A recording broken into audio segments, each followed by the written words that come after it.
A historic moment. President Donald Trump and his entourage of political and business leaders were welcomed in China's capital city of Beijing in a ceremony full of pageantry.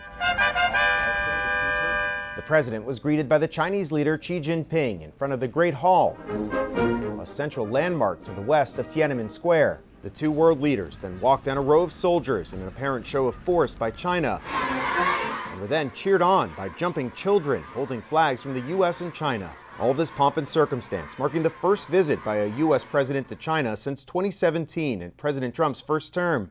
And inside, the two world leaders sat across from each other, along with their top advisors, and spoke about finding common ground. We're going to have a fantastic future together.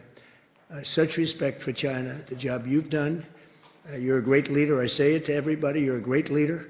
Sometimes people don't like me saying it, but I say it anyway because it's true. I only say the truth. This friendly tone is night and day from the contentious relationship we've seen over the last year, with President Trump imposing punishing tariffs on China and China restricting the sale of rare earth minerals in response. The president saying that deal-making on trade will be his primary focus of this summit, which is why he arrived in Beijing with a number of business leaders in his entourage. That includes representatives from Nvidia, Apple, Meta, and even the world's richest man, Tesla CEO Elon Musk. But despite the president's focus on trade, the Iran war is no doubt hanging over this summit. Despite reaching a fragile ceasefire with Iran back in April, the Strait of Hormuz remains blocked, which is driving up fuel costs. And analysts say that China may be able to intervene since it's an ally and close trading partner with Iran. Other topics also expected to be discussed by the world leaders include arms control, artificial intelligence, and perhaps even the thorny issue of Taiwan, with the island's fragile independence